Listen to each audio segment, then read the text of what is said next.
Assalamualaikum warahmatullahi wabarakatuh. Nama saya Muhammad Fajar dengan NPM 19170510114 kelas B.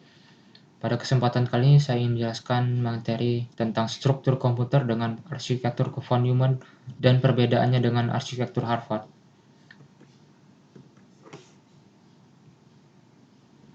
Sebagai pionir era komputer digital, nama Harvard dan von Neumann diadopsi untuk menggambarkan dua tipe arsitektur mikroprosesor. Kedua arsitektur itu berbeda pada cara penempatan memorinya dan dikenal dengan sebutan arsitektur Harvard dan arsitektur von Neumann.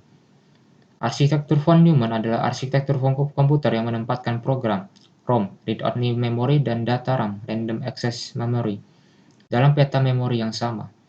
Arsitektur ini memiliki address dan data bus tunggal untuk mengalamati program, instruksi, dan data. Contoh dari microcontroller yang memakai arsitektur von Neumann adalah keluarga 68HC05 dan 68HC11 dari Motorola. Sebaliknya, arsitektur Harvard memiliki dua memori yang terpisah, satu untuk program ROM dan satu untuk data RAM. Intel 80C51, keluarga microchip PIC16XX, Philips P87CLXX, dan Atmel AT89LSXX adalah contoh dari mikroprosesor yang mengadopsi arsitektur Harvard. Kedua jenis arsitektur ini masing-masing memiliki keunggulan tetapi juga ada kelemahannya. Arsitektur von Neumann, mikrocontroller yang menggunakan arsitektur ini hanya memiliki satu blok memori dan satu bus data 8 bit. Karena pertukaran data semuanya menggunakan 8 jalur ini, bus akan overload dan komunikasi menjadi sangat lambat dan tidak efisien. Sebaliknya, CPU dapat membaca instruksi atau baca tulis data dari ke memori. Keduanya tidak dapat terjadi secara bersamaan karena data dan instruksi menggunakan sistem bus yang sama. Misalnya, jika sebuah baris program memerintahkan register memori RAM dengan nama SS, harus dinaikkan satu, misalnya menggunakan instruksi in SS, maka microcontroller akan melakukan yang pertama itu ada baca bagian dari instruksi program yang menyatakan apa yang harus dilakukan. Dalam kasus ini adalah instruksi in untuk perintah kenaikan. Kedua itu baca lebih lanjut dari instruksi ini yang menyatakan data yang mana yang akan dinaikkan. Dalam kasus ini adalah register SS. Yang ketiga itu setelah dinaikkan. Isi dari register ini harus dituliskan kembali ke register yang sebelumnya telah dibaca alamat register SS. Nah, di sini ada gambar arsitektur von Neumann. Bisa dilihat. Juga ini ada juga. Yang ini ada gambar diagram dari arsitektur von Neumann. Nah, di sini dia hanya mempunyai satu blok memori dan 8 bit bus data. Yang lalu akibatnya program dan data diproses secara bergantian, tidak bisa langsung bersamaan. Pada arsitektur von Neumann, program dan data dibagi pada ruang memori yang sama. Arsitektur von Neumann menyediakan fitur penyimpanan dan modifikasi program secara mudah.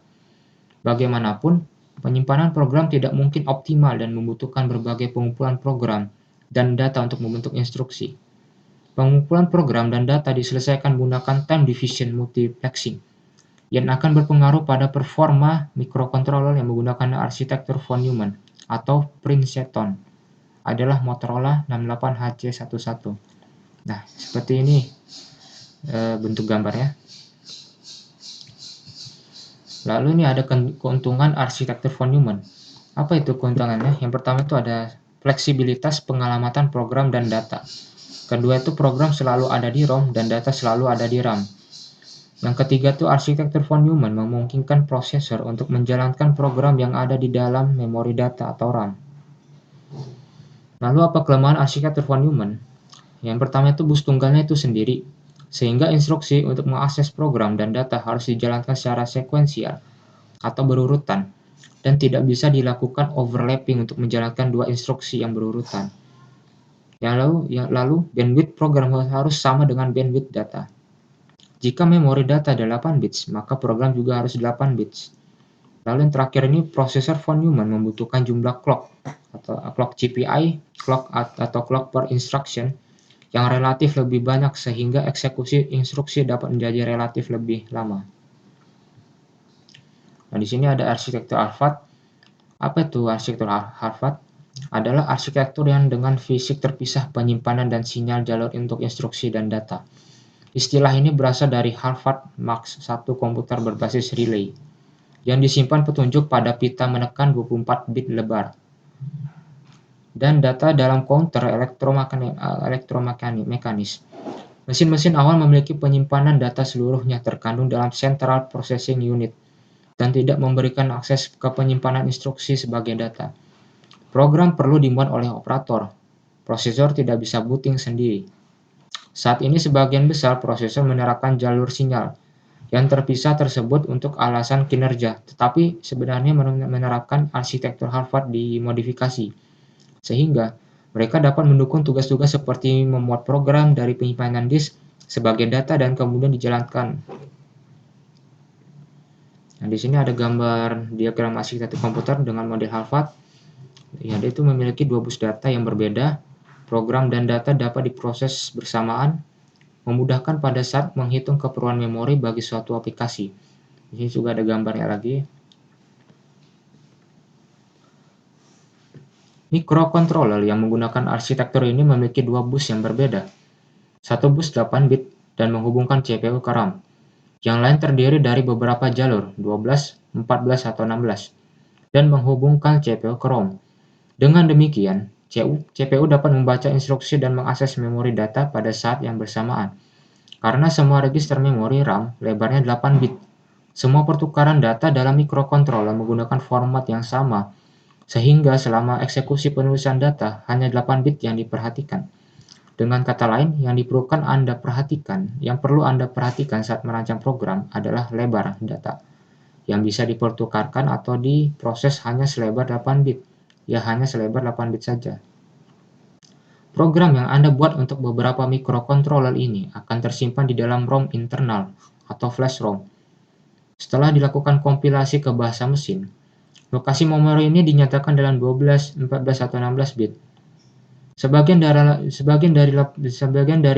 bit 4, 6, atau 8 bit digunakan sebagai instruksinya sendiri dan diikuti dengan data 8 bit. Pada microcontroller dengan arsitektur Harvard, bus program biasanya lebih dari 1 bit, yang membolehkan masing-masing word mengandung instruksi dan data dengan kata lain 1 word 1 instruksi. Nah, di sini ada gambar dari microcontroller juga dengan skemanya. Bisa dilihat. Nah, di sini ada kelebihan arsitektur Harvard. Nah, kelebihannya itu yang pertama itu ada bandwidth program tidak mesti sama dengan bandwidth data. Lalu yang kedua itu opcode dan operand dapat dijadikan dalam satu word instruksi saja. Yang ketiga itu instruksi dapat dilakukan dengan lebih singkat dan cepat. Yang terakhir itu memori program dan data yang terpisah. Maka coupling total memori program dan data dapat menjadi lebih banyak.